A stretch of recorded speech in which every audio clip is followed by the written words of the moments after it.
بسم الله الرحمن الرحيم. السلام عليكم ورحمة الله وبركاته. نحمده ونصلي على رسوله الكريم. أما بعد. கண்ணியத்திற்குரிய சகோதரர்களே, பெரியோர்களே, எல்லாம் வல்ல அல்லாஹுவின் மகத்தான கருணையினால் இந்த புனிதமான வெள்ளிக்கிழமை தினத்திலே அல்லாஹுவின் அருளை எதிர்பார்த்து நாம் இங்கே அமர்ந்திருக்கிறோம்.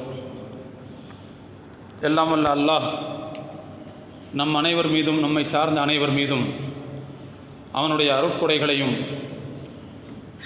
ஹைர் பரக்கத்துகளையும் பொழிந்து அருள் புரிவானாக. கண்ணியத்திற்குரிய அல்லாஹுவின் நல்லடியார்களே, எல்லாம் வல்ல இறைவன் தன்னுடைய அருள்மறையாம் திருமறையிலே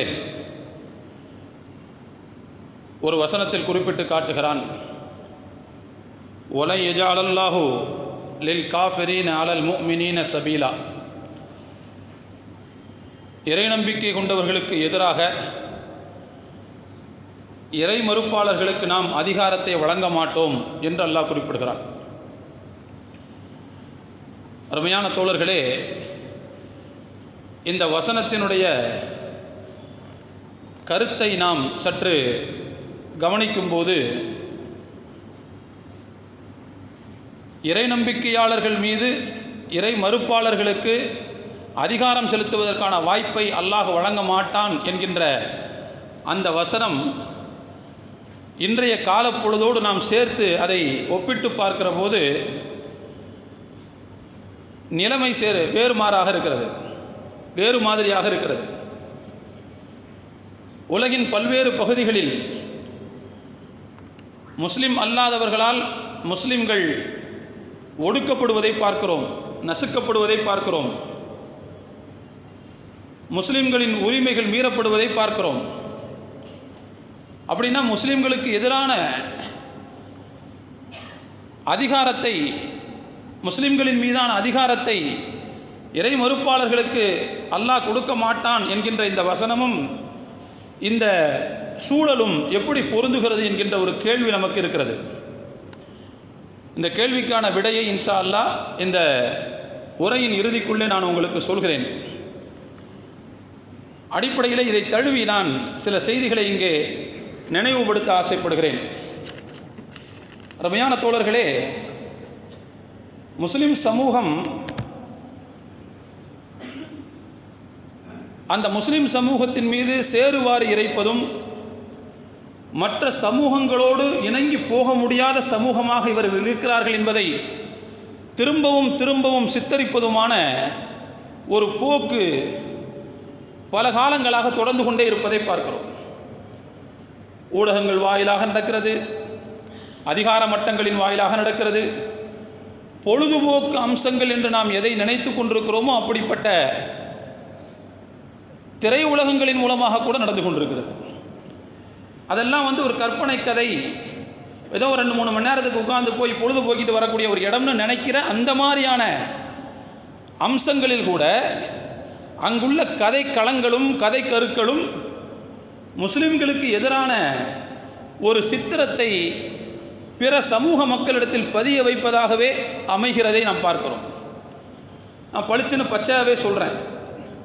சமீபத்தில் நடந்து கொண்டிருக்கக்கூடிய ஒரு திரைப்படம் பற்றிய சர்ச்சையைத்தான் நான் இப்போது உங்களுக்கு நான் சொல்ல ஆசைப்படுகிறேன். அருமையான தோழர்களே, ஒரு திரைப்படம் என்று நாம் இதை ஒதுக்கி தள்ளிவிட முடியாது.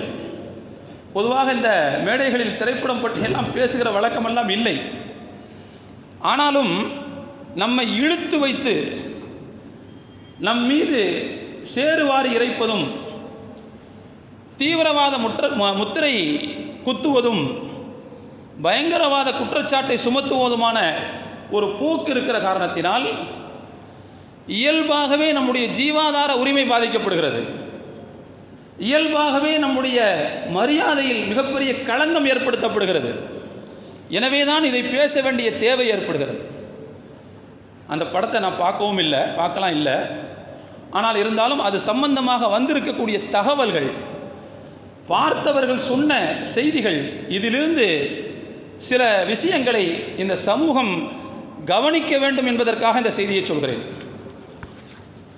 அருமையான தோழர்களே, காஷ்மீர் மக்களை சம்பந்தப்படுத்தி எடுக்கப்பட்ட ஒரு திரைப்படம் அது.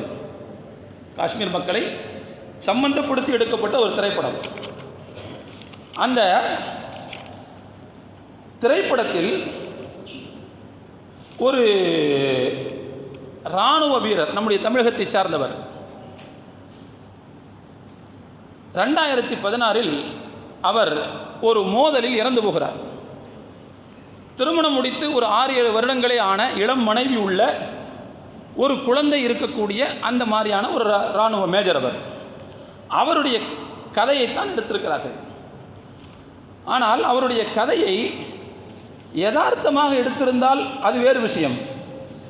ஆனால் இங்கே என்ன நடந்திருக்கிறது என்று பார்த்தால், அதன் ஊடாக காஷ்மீர் முஸ்லிம்கள் மீது மிகப்பெரிய அவதூறையும் அபாண்டத்தையும் சுமத்தக்கூடிய ஒரு போக்கும், அவங்களோடு மட்டுமல்ல, அப்படிப்பட்ட ஒரு சித்திரத்தை நாடு முழுக்க பரப்பி முஸ்லிம்கள் என்று சொன்னாலே சற்று தள்ளி நிற்க வேண்டும் என்கின்ற எண்ணத்தை திரும்பவும் திரும்பவும் ஏற்படுத்துகிற ஒரு முயற்சியாக இருப்பதனால்தான் நாம் இதை பற்றி பேச வேண்டிய தேவை ஏற்படுகிறது. முதல்ல அந்த படத்தை எடுக்கும்போது உள்துறை அமைச்சகத்திற்கு கதையை எடுத்து சொல்லி அனுமதி வாங்கப்பட்டிருக்கிறது. இராணுவத்திற்கு சொல்லி அனுமதி வாங்கப்பட்டிருக்கிறது. அத்தோடு அந்த மேஜர், அவருடைய இராணுவ நண்பர்கள், குடும்ப அங்கத்தினர்கள், இவர்களுக்கும் சொல்லப்பட்டு அவர்களுடைய அனுமதியோடு தான் எடுக்கப்பட்டிருக்கிறது என்று சொல்கிறார்கள். அப்போ இராணுவம் சம்பந்தப்பட்டதனால் உள்துறைக்கு நீங்கள் பாதுகாப்பு அப்படின்னு வரும்போது உள்துறைக்கு போகிறீங்க, இராணுவத்திட்ட கேட்குறீங்க. அந்த மேஜர் அவர்களுடைய குடும்பத்தாரை கேட்கிறீர்கள், அவருடைய நண்பர்களை கேட்கிறீர்கள். ஆனால் யாரை மையப்படுத்தி நீங்கள் எடுக்கிறீர்களோ அதற்கு இன்னொரு புறம் இருக்கிறது அல்லவா, அவங்கள்ட்ட கருத்து கேட்கணும்ல, அதான நியாயம். காஷ்மீர் மக்களை அடிப்படையாக வைத்துத்தானே நீங்கள் களத்தையே தயார்படுத்துகிறீர்கள். அந்த மக்கள்கிட்ட கேட்கணும்ல. ஒரு விஷயத்தை நான் இங்கே தெளிவாக சொல்கிறேன். நாம் இராணுவத்திற்கு எதிரானவர்கள் கிடையாது, இந்த நாட்டுக்கு எதிரானவர்கள் கிடையாது, இராணுவத்தினுடைய மாண்புக்கு எதிரானவர்கள் கிடையாது. இராணுவத்தில் உயிர் நீத்த அந்த வீரர்களுக்கும் நாம் எதிரானவர்கள் கிடையாது. அவர்களை மதிக்கிறோம், அவர்களுக்கு நாம் கண்ணியம் கொடுக்கிறோம். ஆனாலும் கூட அங்கே இன்னொரு தரப்பு இருக்கிறது. அந்த தரப்பிடத்தில் கேட்க வேண்டுமா இல்லையா? அந்த தரப்பு கேட்கப்படவே இல்லை என்பது இங்கே மிக முக்கியமான ஒரு விஷயம். அது மட்டுமல்ல, நாம் இதில் கவனிக்க வேண்டிய இன்னும் சில செய்தி என்னன்னு சொன்னால், இராணுவத்திற்கு சம்பந்தமில்லாத சில மதவெறி கோஷங்கள் இராணுவத்தின் கோஷமாக மாற்றப்படுகிறது. இது மிக ரொம்ப கவனமாக நம்ம யோசிக்க வேண்டியிருக்கு. பொதுவாக இராணுவத்தில் கோஷங்கள் எதை போடுவார்கள்? பெரும்பாலும் நாம் கேள்விப்பட்டிருக்கிறோம், ஜெய்ஹிந்துன்னு சொல்லுவாங்கன்னு கேள்விப்பட்டிருக்கோம். இப்படித்தானே? எந்த ஒரு உரையை தொடங்கினாலும் முடித்தாலும் அல்லது பெருசாக சத்தம் போட்டாலும் ஜெய்ஹிந்துன்னு சொல்லுவாங்க. அப்படி தான் நம்ம கேள்விப்பட்டிருக்கோம். இதற்கு முன்பு அதே காஷ்மீரத்தை கதைக்களமாக வைத்து எடுக்கப்பட்ட திரைப்படங்களிலும் கூட ஜெய்ஹிந்த் என்பது தான் இது செய்கிறது, முன்வைக்கப்படுது. ஆனால் இங்கே பார்த்தா ஜெய் பஜ்ரங் பலி என்கின்ற ஒரு வார்த்தை முன்வைக்கப்படுவதாக அந்த தகவல்களை பார்க்கிறோம். இந்த பஜ்ரங் பலிங்கிற வார்த்தை யார் பயன்படுத்துவது? RSSனுடைய மற்ற குட்டி அமைப்புகளாக இருக்கக்கூடிய பல அமைப்புகள் பயன்படுத்தக்கூடிய ஒரு வார்த்தை அது. இந்த வார்த்தை எப்பொழுது இராணுவத்தினுடைய கோஷமாக மாறுச்சு நமக்கு தெரியல. இராணுவம் என்பது இந்தியாவின் இராணுவம், இந்திய அரசு என்பது இந்திய மக்கள் அனைவரும் ஒவ்வொருவரும் கொடுக்கக்கூடிய வரிப்பணத்திலிருந்து கட்டமைக்கப்பட்டிருக்கிற ஒரு அமைப்பு அது. நீங்களும் நானும் மற்ற நாட்டு மக்களும் கொடுக்கிற வரிப்பணத்திலிருந்து உருவாக்கப்பட்டிருக்கிற ஒரு அமைப்பு, செலவழிக்கப்படக்கூடிய ஒரு அமைப்பு. அந்த அமைப்பு எல்லோருக்கும் பொதுவானதாகத்தான் இருக்க வேண்டும். அந்த அமைப்பில் இந்துத்துவ வெறி பிடித்த அந்த கூச்சல் எப்படி வரலாம்? இப்படி ஒரு கேள்வி ஒன்று இருக்குது. அதே மாதிரி இன்னொரு முக்கியமான விஷயத்தையும் நாம் இங்கே கவனிக்க வேண்டியிருக்கிறது. என்ன அப்படின்னா, அந்த திரைப்படத்தில் காஷ்மீரில் ஒரு மிகப்பெரிய கொடுமை ஒன்று இருக்கிறது. என்ன அப்படின்னா, அங்குள்ள பெண்கள் பாதி விதவைகள் என்று சொல்லப்படுவார்கள். பாதி விதவைகள் என்று. பாதி விதவைகள்னா யாரு? கணவர்கள் இருக்கிறார்களா இல்லையா என்று தெரியாத பெண்கள். கிட்டத்தட்ட காணாமல் போனவர்கள் என்கிற லிஸ்ட்ல 8000 10,000 பேர் கணக்கு வருகிறது. இதுல 2000 2500 பேர் வரைக்கும் திருமணம் முடித்தவர்கள் என்று சொல்லப்படுகிறது. இவங்களை எப்படி காணாம போனாங்க அப்படின்னா, இராணுவத்துக்கு எதிரான மோதலில் கொல்லப்பட்டிருக்கலாம், அல்லது இராணுவம் விசாரணைக்காக அழைத்து சென்று கொலை செஞ்சிருக்கலாம், அல்லது அந்த போராள அமைப்புகளுக்குள்ளேயே ஒருவருக்கு ஒரு சண்டை வந்தோ அல்லது துரோகி என்று குற்றம் சாட்டப்பட்டோ கொல்லப்பட்டு ஏதோ ஒரு வகையில் அவங்க என்ன செய்யலாம், கொல்லப்பட்டிருக்கலாம். ஆனால் அவர்கள் எல்லோரும் காணாமல் போனவர்கள் என்கின்ற பட்டியலில் இருக்கிறார்கள். இந்த காணாமல் போனவர்களுடைய நான் சொன்ன பாருங்க, இந்த 10,000 2500 பேர் சொன்ன பாருங்க, இந்த 2500 பேர்களுடைய மனைவிமார்கள் தங்களுடைய காணாமல் போன பிள்ளைகளையோ அல்லது கணவரையோ அவங்களுடைய படத்தை பிடித்து கொண்டு இராணுவ முகாம்களுக்கு முன்னால் நின்று கொண்டு எங்கே என்று கேட்டுக்கொண்டிருக்கிறார்கள். இது அங்கே நடக்கக்கூடிய மிகப்பெரிய பேரவலம். இப்படிப்பட்ட அந்த பெண்கள் விஷயத்தில் இந்த திரைப்படம் ஒரு கருத்தை முன்வைக்கிறது. என்ன கருத்தை முன்வைக்கிறதுன்னு சொன்னால், இவங்களுடைய புருஷன்லாம் எங்கே, இவங்களுடைய பிள்ளைங்கள்லாம் எங்கேன்னு வரும்போது அவங்கெல்லாம் எல்லை தாண்டி பாகிஸ்தான் பக்கம் போயிருப்பாங்க அப்படிங்கிற ஒரு ஸ்டேட்மெண்ட் போகிற போக்கில் சொல்லப்படுகிறது. ஆனால் அவர்கள் இன்றைக்கும் அந்த படத்தை பிடித்துக் கொண்டு இந்திய ராணுவ முகாம்களுக்கு முன்னால் நின்று கொண்டு எங்கேன்னு கேட்டுக்கிட்டு இருக்காங்க. எப்படி எல்லாரையும் குற்றம் சாட்ட முடியும் அந்த பக்கம் போயிட்டாங்கன்னு? அருமையான தோழர்களே, இந்த இடத்தில் நான் இன்னொரு விஷயத்தையும் சுட்டிக்காட்ட ஆசைப்படுகிறேன். உண்மையிலேயே இந்திய இராணுவத்தின் தியாகத்தை, இந்திய இராணுவத்தின் மாண்பை, அதனுடைய மரியாதையை மக்களிடத்தில் கொண்டு செல்வதுதான் இந்த திரைப்படத்தின் நோக்கமாக சொல்லப்படுகிறது. அது உண்மையாக இருந்தால் இந்த மேஜர் இருக்கார் பாருங்க, இந்த மேஜரை விட இதற்கு முன்பு கார்கில் போரில் இறந்து போன ஒரு மேஜர் இருக்கிறார். மேஜர் சரவணன் எல்லோருக்கும் தெரியும். அவர் இவரை விட பல மடங்கு அவருடைய தியாகம் பெரியது. இந்த மேஜர் முகுந்து வரதராஜனுடைய அவருடைய நம்ம பட்டியல் எடுத்து பார்த்தோம்னு சொன்னால், அவர் அசோக சக்ரா விருது பெற்றவர். அசோக சக்ரா விருதுங்கிறது யாருக்கு கொடுப்பாங்க அப்படின்னு சொன்னால், உள்நாட்டு கலகத்தை அடக்கி அமைதியை ஏற்படுத்தக்கூடியவர்களுக்கு கொடுக்கக்கூடிய பதக்கம் தான் அது. ஆனால் அதே நேரத்தில் கார்கில் போரில் உயிர் நீத்த மேஜர் சரவணனுக்கு வழங்கப்பட்டிருக்கக்கூடிய அந்த பதக்கம் என்னன்னு பார்த்தீங்கன்னா வீர் சக்ரா விருது. அதாவது அந்நிய எதிரிகளை எதிர்த்து உயிர் தியாகம் செய்தவர். நீங்க சாகசங்களுக்கு பஞ்சம் இல்லை என்று சொன்னால், பஞ்சம் இருக்கக்கூடாது உங்களுடைய திரைப்படங்களுக்கு என்று சொன்னால், அதிகமான சாகசம் என்பது மேஜர் சரவணனுடைய வாழ்க்கையில் தான் நடந்திருக்கும். ஏன்னா அதுதான் உண்மையிலேயே மிகப்பெரிய போர் நடந்துச்சாங்க. இங்க பார்த்தீங்கன்னா சில மோதல்கள் தான் நடந்துச்சு. சாகசத்துக்கு பஞ்சம் இருக்கக்கூடாது என்று சொன்னால் அந்த மேஜர் சரவணனுடைய வாழ்க்கை படமாக ஆக்கப்பட்டிருக்கலாம். அதன் மூலமாக இராணுவத்தினுடைய மரியாதையை இந்திய மக்களிடத்தில் கொண்டு சென்றிருக்கலாம். ஆனால் அது ஏன் தவிர்க்கப்பட்டது? ஏன் முகுந்து வரதராஜனுடைய அந்த வாழ்க்கை படமாக ஆக்குவதற்கு தேர்ந்தெடுக்கப்படுகிறது என்று சொன்னால், அதற்கு ஒரே ஒரு காரணத்தை தான் சொல்ல முடியும். என்ன காரணம்? இவர் திருமணம் முடித்து 6-7 வருடங்களில் உயிர் நீக்கிறார். இளம் மனைவி, ஒரு குழந்தை இருக்கிறது. அதோடு இவர் யாரோடு மோதுகிறார்? அவங்களுடைய தரப்புல இருந்து சொல்றேன், என் தரப்புல சொல்லல, அவங்களுடைய தரப்புல இருந்து முஸ்லிம் தீவிரவாதிகள்கிட்ட மோதுகிறார். அப்போ ஒரு இந்து அனுதாபத்தோடு முஸ்லிம் தீவிரவாதிகள் எதிர்ப்பு அப்படின்னு வரும்போது நல்ல கல்லா கட்டுறதுக்கு இந்த கதை பயன்படும் என்று முடிவெடுத்து விட்டார். அதனால்தான் இதே போன்று முஸ்லிம்கள் மீது வன்மத்தை இதற்கு முன்பு பல திரைப்படங்களில் கக்கிய தயாரிப்பாளர், இந்த பேர் சொல்றதுக்கு இந்த இடம் பொருத்தமே இல்லை, இதற்கு முன்பு நாம் கொதித்தெழுந்து அவருக்கு எதிராக போராடி இருக்கிறோம்.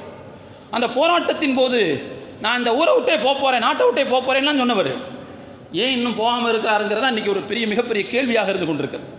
சனி அன்னைக்கே போய் தொலைஞ்சிருக்கலாம். ஒரு 2-3 வருஷம் நல்ல நிம்மதியாக போய்கிட்டு இருந்த தமிழ்நாட்டில் மறுபடியும் அதே முஸ்லிம் வன்மத்தை, முஸ்லிம் வெறுப்பரசியலை திரைப்படத்தின் மூலமாக அந்த சனியை கொண்டு இழுத்து கொண்டு விட்டுருக்கு. தயவுசெய்து நான் இந்த வார்த்தையை பயன்படுத்துவதற்காக நண்பர்கள் கோபித்துக் கொள்ளக்கூடாது. அவ்வளவு வெறுப்பு, அவ்வளவு வேகம் எனக்கு வருகிறது. அருமையான தோழர்களே, நான் எதற்கு இந்த செய்திகளை இங்கே சொல்கிறேன் என்று சொன்னால், திரும்ப திரும்ப திரும்ப திரும்ப ஒரு பொய்யை உண்மையாக்குவதற்கான ஒரு வேலை இங்கு நடந்து கொண்டே இருக்கிறது.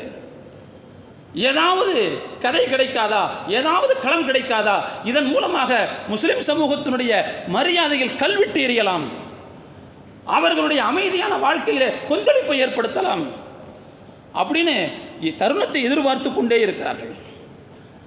அருமையான தோழர்களே, இங்கே இன்னொரு முக்கியமான விஷயத்தை நான் சொல்றேன். இராணுவத்தினுடைய ஒரு தரப்பு சொன்னீங்கல்ல, அதனுடைய இன்னொரு தரப்பு இருக்குல்ல, அந்த தரப்பை நீங்க திரைப்படத்தில் சொன்னீங்களா? உண்மையிலேயே இந்த படம் யாரை ஹீரோவாக, யாரை அடிப்படையாக வைத்து எடுக்கப்பட்டதோ அவருடைய தியாகம், அதை மதிக்கிறோம். ஆனால் காஷ்மீர் விவகாரத்தில் ராணுவம் செய்ததெல்லாம் யோக்கியமா? யோக்கியமா? யோக்கியமா தான் ராணுவம் நடந்துச்சா? கேள்வி கேட்கறதுக்கு வழி இல்லாம ரொம்ப தூய்மைவாதமாகத்தான் ராணுவத்தினர்கள் நடந்து கொண்டார்களா? அந்த கேள்விக்கு பதில் தேடி போனா நாத்தமா நாறுது. தோழர்களே, இந்த முகுந்து வரதராஜன்கிற இவர் எந்த ராணுவ குழுவில் பணியாற்றினாரோ, அவர் ராஷ்டிரிய ரைபிள் அப்படிங்கிற குழுவில் தான் பணியாற்றியிருக்கிறார். இதில் நமக்கு கேள்வி இல்லை. ஆனால் இதே ராஷ்டிரிய ரைபிளின் மீது கடுமையான குற்றச்சாட்டு இருக்கிறது. காஷ்மீர் மக்களுக்கு எதிராக அதிகமான அத்துமீறல்களில் ஈடுபட்டவர்கள் இந்த ராஷ்டிரிய ரைபிள்ஸ் என்று குற்றச்சாட்டு இருக்கிறது. ஆதாரபூர்வமான சான்றுகளோடு எழுதப்பட்டிருக்கிறது. அரசாங்கத்தினுடைய ஆவணங்களில் சான்றாதாரம் இருக்கிறது. அருமையான தோழர்களே, எந்த விதமான விசாரணையும் இல்லாமல் 2010 எந்த விதமான விசாரணையும் இல்லாமல் 3 காஷ்மீர் இளைஞர்களை சுட்டுக் கொண்டிருக்கிறார்கள். 2010 நடந்த விஷயம். அதனால என்ன செஞ்சு காஷ்மீர் மக்களுக்கும் இந்த ராணுவத்திற்கும் இடையில் கடுமையான மோதல் ஏற்பட்டிருக்கிறது. காஷ்மீரில் கடுமையான கொந்தளிப்பு ஏற்பட்டிருக்கிறது. அந்த நேரத்தில் இந்த விஷயத்தை அரசாங்கம் சற்று காது கொடுத்து ராணுவத்திற்கு இன்ஸ்ட்ரக்ஷன் கொடுக்கும்போது அந்த கேஸை விசாரிப்பதற்காக ராணுவம் எடுத்திருக்கிறது. பொதுவாக ராணுவ வீரர்கள் மீது குற்றச்சாட்டு என்று சொன்னால் பொது கோர்ட்டுக்கும் அவங்கள வச்சு விசாரிக்க மாட்டாங்க. ராணுவத்துக்குன்னு தனி கோர்ட் இருக்கிறது. ராணுவத்தினுடைய தனி கோர்ட் அங்கே தான் விசாரிப்பாங்க. அதில் விசாரித்து விசாரணையினுடைய முடிவில் பார்த்தா அந்த 3 இளைஞர்களும் எந்த விதமான விசாரணையும் இல்லாமல் சுட்டுத் தள்ளப்பட்டிருக்கிறார்கள் அப்படிங்கிறது கன்ஃபார்ம் ஆயிருக்கு. மச்சில் ஃபேக்ட் என்கவுண்டர்ஸ் நீங்கள் போய் தேடினீங்கன்னா தெரியும். மச்சில் அப்படிங்கிற ஏரியாவில் நடந்திருக்குது போல. மச்சில் ஃபேக்ட் என்கவுண்டர்னு சொன்னீங்கன்னா அது அந்த செய்தி உங்களுக்கு கிடைக்கும். 3 இளைஞர்கள் எந்த விதமான காரணம் இல்லாமல் சுட்டுக் கொண்டிருக்கிறார்கள். அந்த என்கவுண்டரில் ஈடுபட்ட ராணுவ வீரர்களை எல்லாம் அழைத்து அந்த ராணுவ நீதிமன்றம் விசாரித்து முடிவில் 2010 அந்த என்கவுண்டரில் ஈடுபட்ட ராணுவ வீரர்கள் அனைவருக்கும் ஆயுள் தண்டனை விதிக்கப்பட்டது. ஆயுள் தண்டனை. 2014 அவ்வாறு ஆயுத தண்டனை பெற்ற ஒரு ராணுவ வீரர் ரந்தீப் சிங் அவர் திரும்ப என்ன செய்கிறார் சொன்னால், தீர்ப்பாயத்திற்கு வழக்கு தொடுக்க போகும்போது அந்த தீர்ப்பை படித்து பார்த்தால் காஷ்மீரில் இந்திய ராணுவம் எவ்வளவு தூரம் வன்முறையை கட்டவிழ்த்து விட்டார்கள், எவ்வளவு தூரம் அத்துமீறினார்கள் என்பதற்கான சான்றுகள் அந்த தீர்ப்பில் இருக்கிறது. எடுத்து படித்து பார்க்கலாம் நீங்கள். இது மட்டுமல்ல தோழர்களே, இன்னும் நிறைய வழக்குகள் வருகின்றன. ஏஎஃப்டின்னு ஒன்று இருக்குது. ஏஎஃப்டிங்கிறது ஆர்ம்டு ஃபோர்ஸஸ் ட்ரிபியூனல்னு சொல்லுவாங்க. அதாவது ஆயுதப்படைகள் தீர்ப்பாயம் இப்படின்னு ஒன்று 2009 அரசாங்கம் நிறுவுகிறது. என்ன அப்படின்னா, சீருடை போட்ட இராணுவ பணியாளர்கள் குற்றம் இழைத்தால் அவர்களை விசாரித்து தண்டனை கொடுப்பதற்கென்றே இந்த ட்ரிபியூனலை என்ன செய்யுது, அரசாங்கம் அமைக்குது. ஏன் அமைக்குது அப்படின்னா என்ன அர்த்தம்? அத்துமீறுவதற்கு அங்கே ஆட்கள் இருக்கிறார்கள் என்றுதானே பொருள்.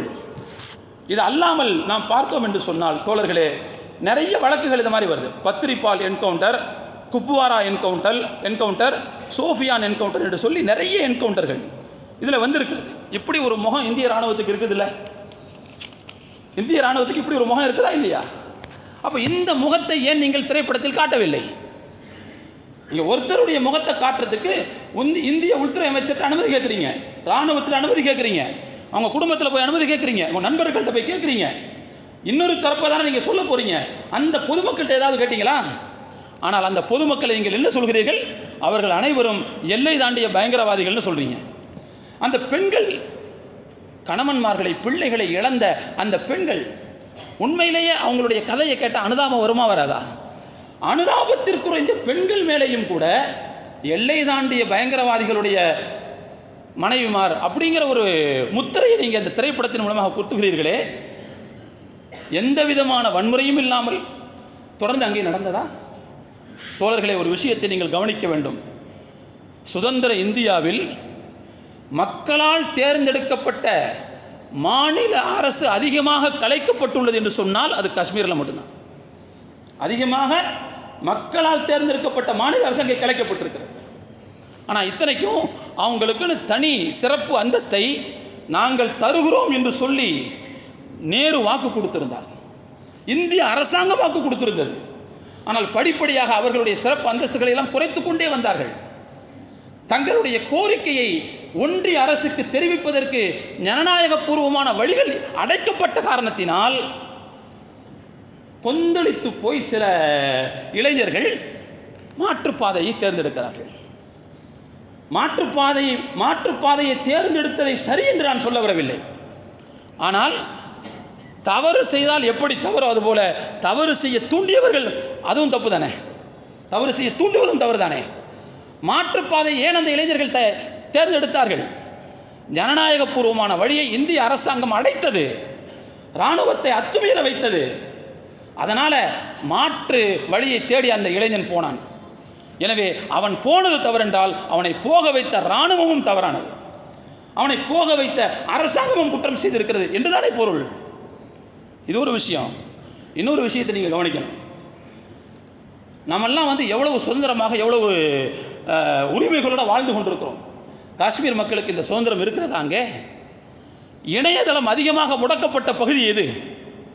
இன்னைக்கு நம்ம நினைச்சா ஒரு செய்தியை உடனே அடுத்தவங்களுக்கு அனுப்புகிறோம், கொள்கிறோம், செய்திகளை பகிர்ந்து கொள்கிறோம். அவர்களால் அது முடிகிறதா?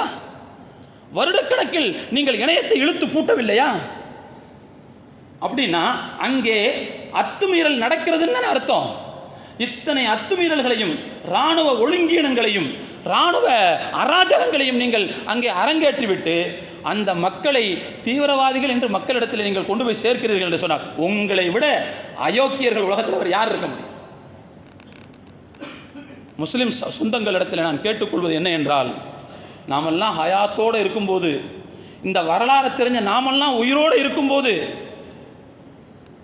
முஸ்லிம்கள் மீது இவ்வளவு பெரிய பழியை சுமத்த முடிகிறது என்று சொன்னால், நாமெல்லாம் இல்லைன்னா ஒரு தலைமுறை போய் அடுத்த தலைமுறை வந்தா எப்படிப்பட்ட மோசமான கருத்துக்களை அந்த தலைமுறை சந்திக்கும்?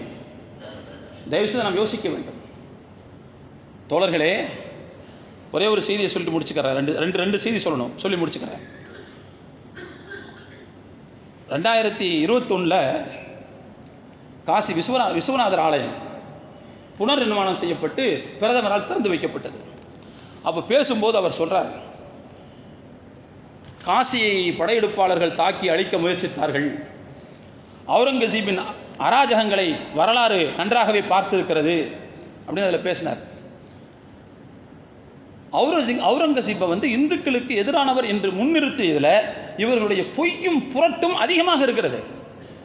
இன்னைக்கு அப்படியே நடந்துருச்சா இல்லையா? அது நம்ம தான் பேசிக்கிட்டு உட்காந்துருக்கிறோம்.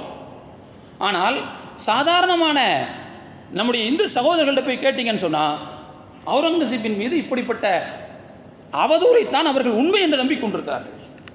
நான் யதார்த்தம் என்ன? கோயிலை இடித்தார், கலாச்சாரத்தை அழிக்க நினைத்தார் அப்படின்னு பிரதமரே பேசுகிறார். சரி, அவருடைய வாழ்க்கையில் கோயிலை இடிச்சாரா? இவங்க சொன்ன மாதிரி வாரணாசியில் காசி விஸ்வநாதர் கோயிலை இவர் இடிச்சாரா அப்படின்னு சொல்லி பார்த்தோம்னா வரலாறு அவர் கோயிலை இடித்தார் என்று சொல்கிறது, கோயிலை இடிக்க உத்தரவிட்டார் என்று சொல்கிறது. அப்படின்னா தோழர்களே, எப்போதும் வரலாறுல ஒரு முக்கியமான விஷயம் என்ன தெரியுமா? பாதி உண்மையை முழுங்கிட்டு பாதி உண்மையை சொன்னோம்னா அது வந்து வெடிகுண்டை விட மிக மோசமானது. வெடிகுண்டு கூட சில இழப்புகளைத்தான் ஏற்படுத்தும். பாதி உண்மையை சொல்லிட்டு பாதி உண்மையை மறைச்சா வரக்கூடிய ஒவ்வொரு தலைமுறையும் அது தாக்கிக் கொண்டே இருக்கும். அவர் இடித்தார், இடிக்க சொன்னார் என்பது உண்மை. ஏன் சொன்னார் என்பதை இவர்கள் சொன்னார்களா? இடிக்க சொன்னார் என்று சொல்பவர்கள் அறிவு நாணயத்தோடு நடந்து கொள்வதாக இருந்தால் ஏன் இடிக்க சொன்னார் என்பதை சேர்த்து சொல்லணுமா இல்லையா? ஏன் இடிக்க சொன்னார் அப்படிங்கிற அந்த வரலாறு என்பது இல்லாமலா போய்விட்டது? அதை சகோதர சமயத்தினுடைய அறிஞர்களும் புத்தகங்களை பதிவு செய்து வைத்திருக்கிறார்களே, அதுவும் இருக்குது. தோழர்களே, நாம் யோசிக்க வேண்டும். அவுரங்கசீபனுடைய ஆட்சி காலத்தில் அவருடைய ஆளுகைக்கு உட்பட்ட பகுதிகளிலிருந்து சில ராஜாக்கள், மன்னர்கள் குடும்பத்தோடு காசி விஸ்வநாதர் ஆலயத்தை தரிசிப்பதற்காக வருகிறார்கள். வந்தவங்க எல்லாரும் போய் கங்கையிலலாம் குளிச்சுட்டு பல்லக்குகள், அந்த ராணிகள் பல்லக்கில் தான் வந்தாங்கன்னு சொல்கிறாங்க. எல்லாரும் வந்து வழிபட்டு விட்டு அவர்களுடைய அரண்மனைக்கு திரும்பி விட்டார்கள். திரும்பி வந்தால் அந்த ராணிகளில் கட்சி பகுதியினுடைய ராணியை மட்டும் காணவில்லை. இது பதிவு செய்யப்பட்ட வரலாறு. இது கட்சி பகுதியினுடைய கட்சி சமஸ்தானத்தினுடைய ராணியை காணவில்லை. உடனே இந்த செய்தி அவுரங்கசீபுக்கு தெரிவிக்கப்படுகிறது. ஏன்னா அவருடைய ஆளுகைக்கு உட்பட்ட பகுதி அது. குருடைய மன்னர்களுடைய ராணிகள் வந்திருக்கிறார்கள், வந்தவர்கள் ஒரு ராணியை காணோம். உடனே தன்னுடைய மூத்த அதிகாரிகளையும் வீரர்களையும் அனுப்பி எங்கே இருக்கிறான்னு சல்லடை போட்டு தேட சொல்றார். தேடுகிறார்கள். தீவிரமான தேடுதல் வேட்டையில் கோயிலுக்குள்ள தேடுறாங்க. தேடுனா ஒரு இடத்துல கணபதி சிலை இருக்கு. நம்ம பாசையில் சொல்றதா விநாயகர் சிலைன்னு வச்சுக்கோங்க. சிலை இருக்குது. அது வந்து கொஞ்சம் மூவபிள், நகர்த்த முடியுங்கிற மாதிரி உள்ளது. லேசா அசையுது. அது பக்கத்தில் போய் அதை அசைச்சு வச்சுட்டு பார்த்தாங்கன்னா அந்த சிலைக்கு பக்கத்தில் ஒரு சுரங்கம், பாதாள சுரங்கம் இருக்கிறது. அதுக்கு இறங்குவதற்கான படிகள் இருக்கின்றன. அந்த படிகளில் இறங்கி போய் பாதாள சுரங்கத்தில் போய் பார்த்தால் மானபங்கப்படுத்தப்பட்ட நிலையில் கட்சியின் சமஸ்தானத்தினுடைய ராணி அமர்ந்து அழுது கொண்டிருக்கிறார். என்னென்ன விவரம் கேட்டால், இந்த மாதிரி நான் பாலியல் பலாத்காரம் செய்யப்பட்டேன் என்று மானபங்கப்படுத்தப்பட்டதை சொல்லி அழுது கொண்டிருக்கிறார். இந்த தகவல் உடனே ராஜாக்களுக்கு போகிறது. உடனே அவர்கள் கடுமையான கோபத்தோடு அவுரங்கசீபிட்ட சொல்றாங்க, யார் இதில் ஈடுபட்டார்களோ அவர்கள் மீது கடுமையான தண்டனை நடவடிக்கை எடுக்க வேண்டும் அப்படின்னு சொல்றாங்க. இவ்வளவு மோசமான ஒரு அசிங்கமான செயல் இந்த கோயிலுக்குள் நடந்ததனால் இந்த கோயிலின் புனிதம் கெட்டுவிட்டது. எனவே இந்த கோயிலில் உள்ள சிலைகளை வேறு இடத்துல வைக்கணுங்கிறதுக்காக அது இடித்து தகர்க்குமாறு அவுரங்கசீப் சொன்னாருன்னு சொல்லி உண்மையான வரலாற்று பதிவு இருக்கிறது.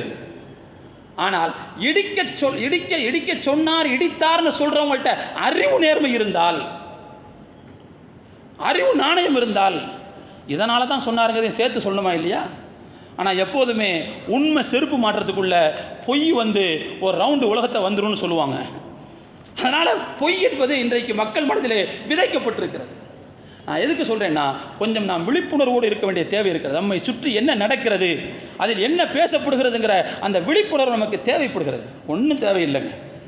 நேற்று இந்தியில் ஒரு ஹாஸ்பிட்டலில் ஒரு பையன் தாய்ப்பாசத்தில் என்ன செஞ்சுட்டான், டாக்டரை எடுத்து குத்திட்டான்னு சொல்லி ஒரு செய்தி வந்துச்சுல்ல, எல்லாரும் அந்த செய்தி கேள்விப்பட்டோம்ல. அந்த செய்தியை அடிப்படையாக வைத்து அரசாங்கத்தை விமர்சிப்பதற்கு ஒரு தொலைக்காட்சி ஒரு கார்ட்டூன் வெளியிடுது. அந்த கார்ட்டூனில் அந்த பையனுடைய கையில் கத்தி இருக்குது. டாக்டரை குத்துறதுக்காக போகிறான். அவனுடைய தோற்றம் எப்படி இருக்குது தெரியுமா? நீங்கள்லாம் பார்த்துருப்பீங்கன்னு நினைக்கிறேன். அந்த தோற்றம் எப்படி இருக்குது தெரியுமா? தாடி வச்சு மீசை இல்லாமல் ஒரு முஸ்லீம் தோற்றத்தில் இருக்கிறது. ஆனால் கொலை செஞ்ச அந்த பையனுடைய முகத்தில் பெருசாக மீசை இருக்குது. அப்போ இந்த கார்ட்டூன் படம் வரைகிறவனுடைய மனசுல என்ன இருந்திருக்கணும்? அப்போ ஒருத்தர் கத்தியை தூக்கினா, குண்டை தூக்கினா அவன் முஸ்லீமா தான் இருக்கணுங்கிற முன்முடிவு இருக்கா இல்லையா?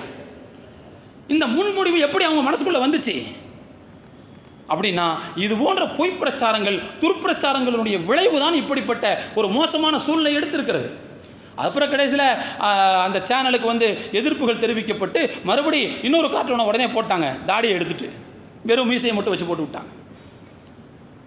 நான் எதுக்கு சொல்றேன்னா, நம்ம கண்ணு முன்னாடி நடந்த விஷயத்தில் கூட முஸ்லிம்கள் மீது குற்றம் சுமத்துவதற்கு, பொதுமக்கள்கிட்ட அப்படி ஒரு பதிவை ஏற்படுத்துவதற்கு முடியும் என்று யோசிக்கிறார்களே, அப்படின்னா எவ்வளவு மோசமான செயல் இது தோழர்களே. அதனால தான் நம்ம சொல்கிறோம், இது உலகத்தில் இதெல்லாம் நடந்து கொண்டு தான் இருக்கும். பழுத்த மரம் எப்போதும் கல்லடிபட்டு கொண்டு தான் இருக்கும்.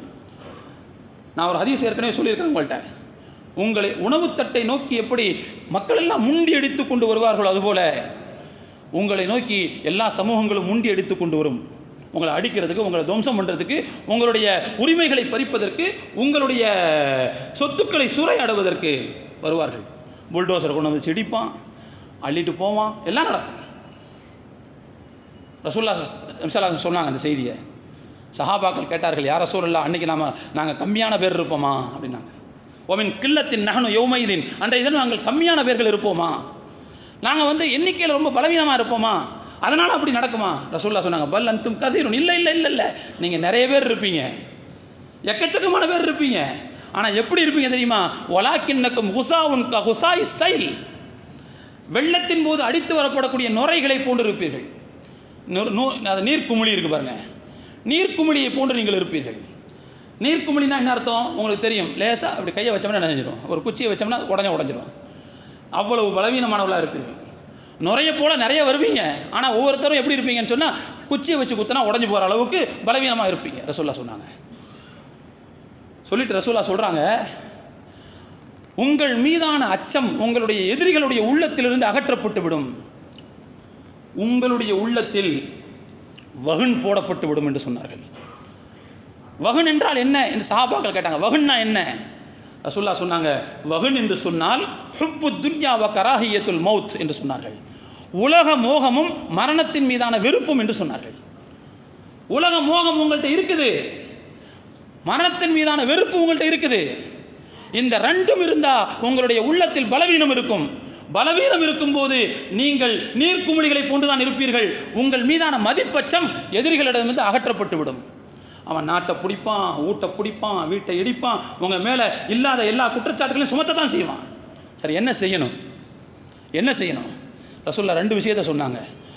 மரணத்தை விரும்பக்கூடியவர்களாக மாறுங்கள்னாங்க.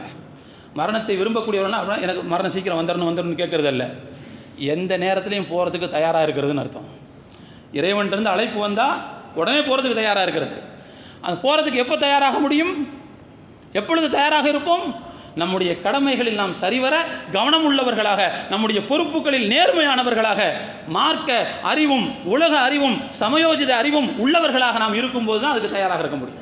நம்முடைய பொறுப்புகளை, மார்க்க பொறுப்புகளை சரியாக நிறைவேற்றுவது, உலக பொறுப்புகளை சரியாக நிறைவேற்றுவது, அதற்கு தேவையான அறிவு ஞானங்களை திரட்டிக் கொள்வது, மார்க்கத்தினுடைய விழுமியங்களின்படி நடப்பது, மார்க்கத்தினுடைய சட்டத்திட்டங்களை மீறாமல் இருப்பது, இது எல்லாத்தையும் செய்யும் போது தான் அல்லாஹ் என்னை எந்த நோக்கத்துக்காக இந்த உலகத்துக்கு அனுப்பினானோ அதை நான் சரியாக செஞ்சுட்டேன், இன்னும் அல்லாஹ் எப்போ கூப்பிட்டியோ அப்போ நான் வந்துடுறேன் அப்படிங்கிறதுக்கு நம்ம எல்லாம் தயாராக இருக்கும். அப்போ தான் மரணத்தை விரும்புகிறதுன்னு அர்த்தம். மரணத்திற்கு அழைக்கும் போது துண்டை உதறி தோளில் போட்டு போகிறதுக்கு தயாராக இருக்கணும். அந்த நிலைக்கு நீங்கள் தயாராக இருந்தால், அதுபோல உலக மோகத்தில் நீங்கள் வீழாமல் இருந்தால், நிச்சயமாக என்ன செஞ்சிடலாம்? ரசூலுல்லாஹ் சொன்னாங்க, உங்கள் மீதான மதிப்பச்சம் உங்களுடைய எதிரிகளுடைய உள்ளத்தில் போடப்பட்டு விடும், நீங்கள் வலிமையானவர்களாக மாறிவிடுவீர்கள் என்று சொன்னார்கள். தோழர்களே, நமக்கு எதிரான பிரச்சாரங்களை நாம் முறியடிக்க வேண்டும் என்று சொன்னால், நாம் மார்க்க ரீதியாக நம்மை பலப்படுத்திக் கொள்வதுதான் அதற்கான வழி. அறிவாலும் நன்னடத்தைகளாலும் நல்ல நேர்மையான விழுமியங்களாலும் நம்மை நாம் பலப்படுத்திக் கொள்வதுதான் அதற்கான ஒரே ஒரு வழிமுறை என்பதை தயவுசெய்து நாம் புரிந்து கொள்ள வேண்டும். எல்லாம் வல்ல இறைவன் அப்படிப்பட்ட அக்கறையான சூழ்நிலையை நம் அனைவர்களுக்கும் தந்தருள் புரிவானாக. அந்த மாதிரி நாம் நடந்து கொள்ளும் போது நிச்சயமாக நான் சொன்ன மாதிரி உங்கள் மீது எதிரிகளுக்கு அல்லாஹ் அதிகாரத்தை கொடுக்க மாட்டான். எப்போ அதிகாரத்தை கொடுக்க மாட்டான்னா, இந்த மாதிரி நடந்துக்கிட்டா தான் கொடுக்க மாட்டான். கடைசியில் சொல்கிறேன்னு சொன்ன எல்லாம் வல்ல இறைவன் இந்த குர்ஆனுடைய வசனத்தின்படியும் இந்த ஹதீஸனுடைய வசனத்தின்படியும் நம்முடைய வாழ்க்கையை நேராக அமைத்துக் கொள்வதற்கும் முழுமையாக அமைத்துக் கொள்வதற்கும் அல்லாஹ் அருள் பாலிப்பானாக. வாஹிரு தஅவானா அல்ஹம்துலில்லாஹி ரப்பில் ஆலமீன். அஸ்ஸலாமு அலைக்கும் வரஹ்மத்துல்லாஹி வபரகாத்துஹு.